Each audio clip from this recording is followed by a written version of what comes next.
I have a question. When does your mind change? When does your soul turn? According to Dr. Cornel West, that's what education in its deepest sense is, the turning of the soul. Brother Nuri Muhammad made his significant change in 1992 when he joined the Nation of Islam. His grades in high school changed dramatically from D's and F's to straight A's, and he became first in his class. Despite his newfound academic achievement, Brother Nuri was thrown from his home and found himself homeless.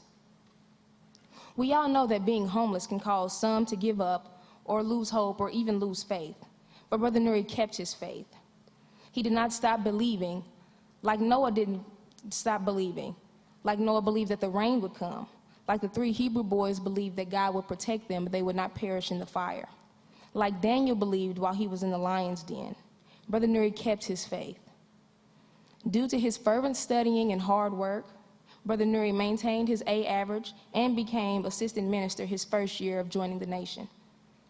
In 1994, Brother Nuri relocated to Chicago to continue his studies at the headquarters of the Nation of Islam and was given the responsibility of teaching the orientation and processing class for men. In 1996, his second study group was chartered as Mosque number 74. Dr. King once said, "Courage faces fear and thereby masters it. Cowardice represses fear and is thereby mastered by it. Courageous men never lose the zest for living, even though their life is zestless. Cowardly men, overwhelmed by the uncertainties of life, lose their will to live. We must constantly build dikes of courage to hold back the flood of fear." Please join me in giving a warm welcome to Brother Nuri Muhammad.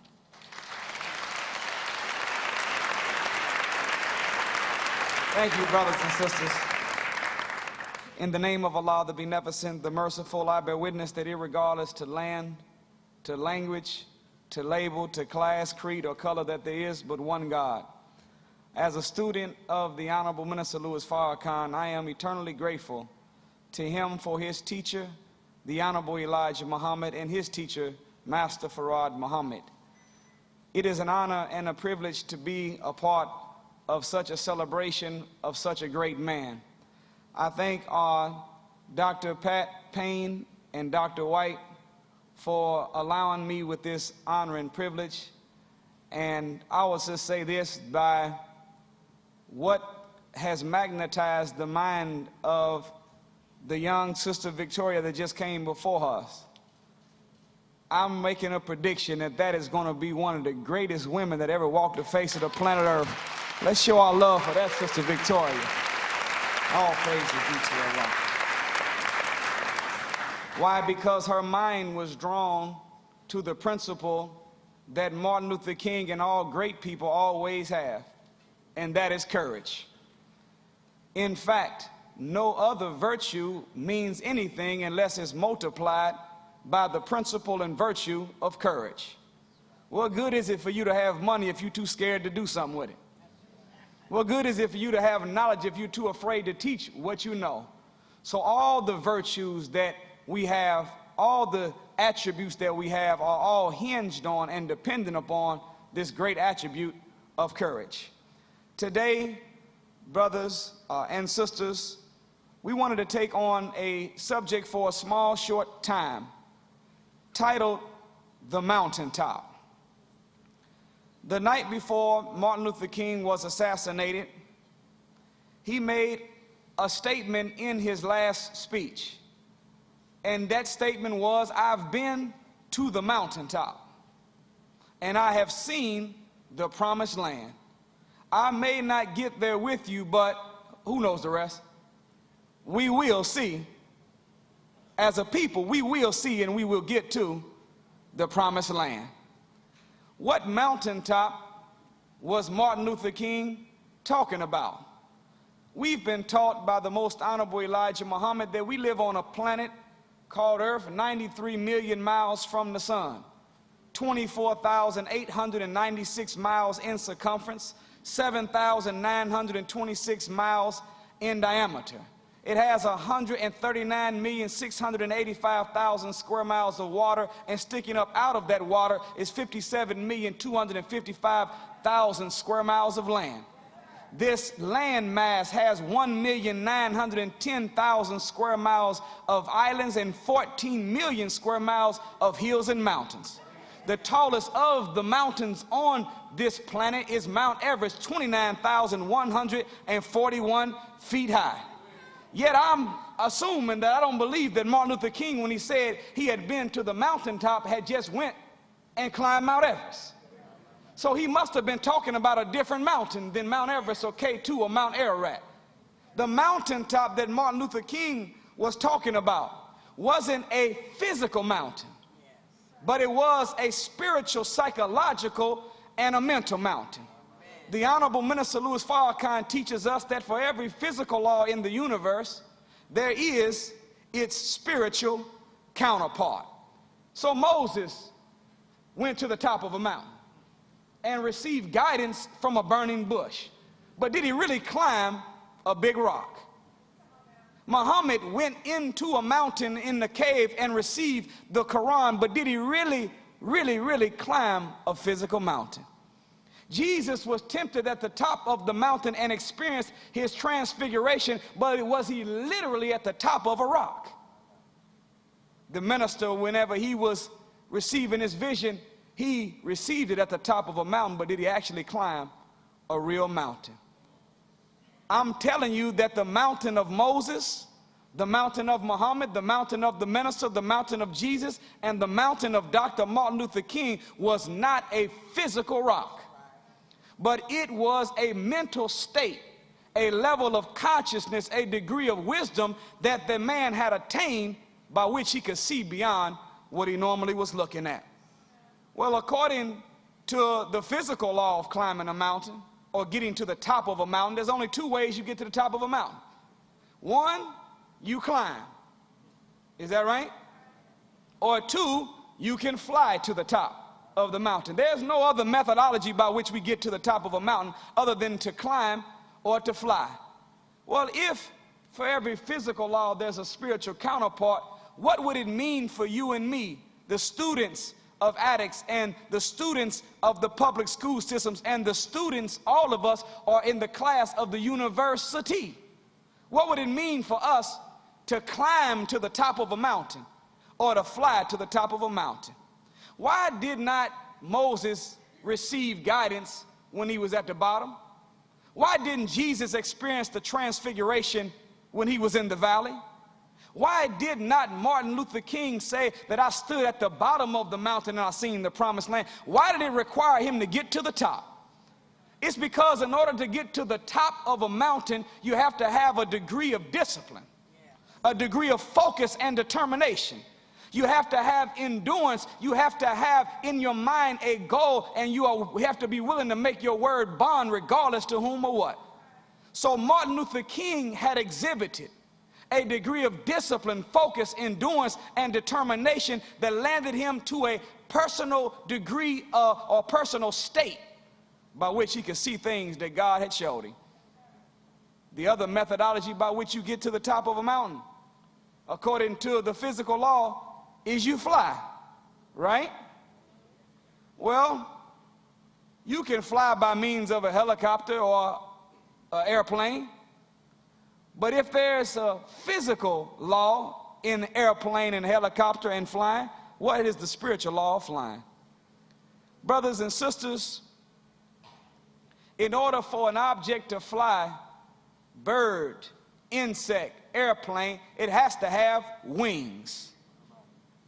Isn't it interesting that whenever you find a book, when you open up that book, it looks like a bird that has wings, showing you and me that the methodology of flying is not necessarily getting into an airplane, but opening up a book.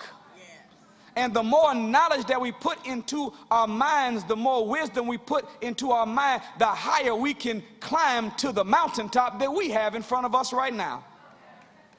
Martin Luther King knew, Jesus knew, Muhammad knew, the minister knows, Malcolm knew.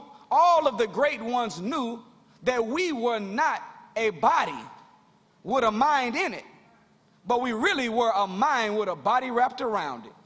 So when Jesus spoke about man, he didn't say to us that as a man weareth, so is he. Did he? Or as a man or a woman driveth, so is he.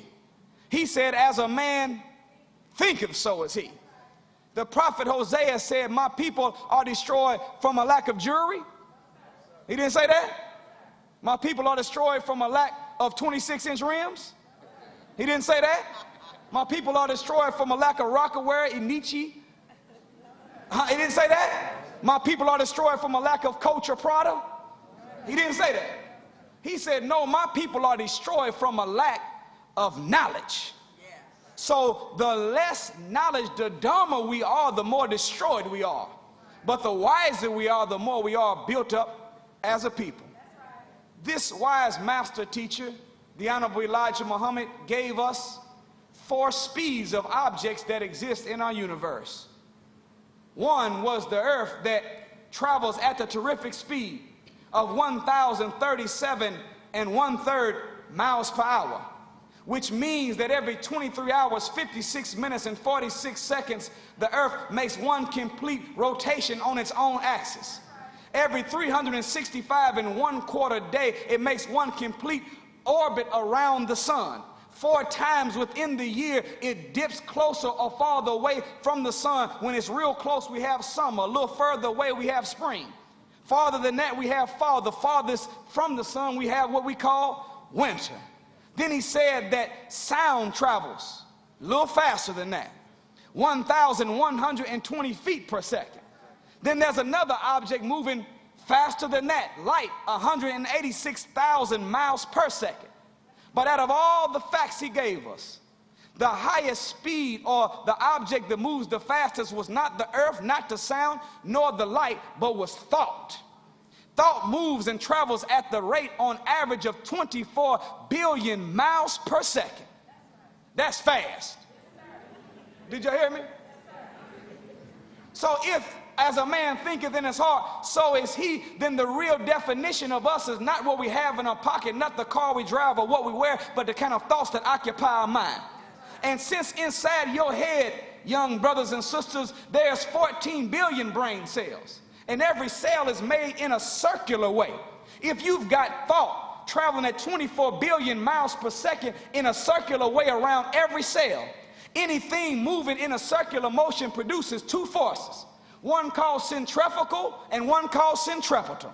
Centrifugal force is when something spins and repels, pushes it away. Centrifugal or centripetal is when something spins and draws things to it. Whatever you think about most of the time will produce in you circumstances, situations, and people like what you think. If you think weak thoughts, you will attract weak people. If you think weak thoughts, you will attract or repel strong people. Whatever you want, the first phase of it is that you got to put it on your mind.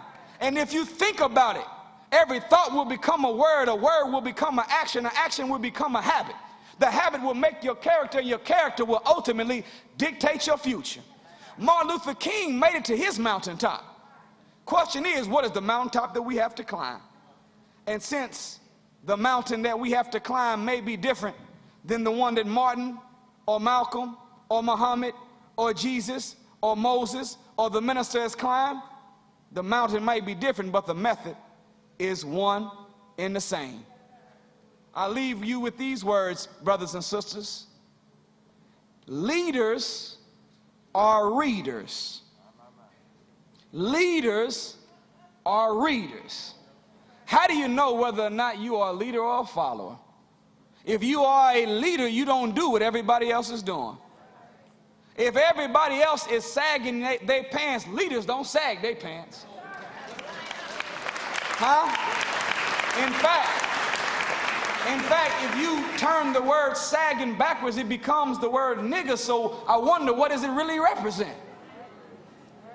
If everybody in the world, all the young girls in the world are willing to give themselves away to some little boy then you're not a leader if you're giving your virtue away to some young boy.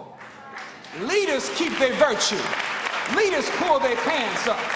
Leaders develop discipline, focus, determination. Leaders pick up books and get their minds strong that they might be able to climb the mountain of engineering, the mountain of medicine, the mountain of law, the mountain of chemistry, the mountain of architecture, whatever your mountain is.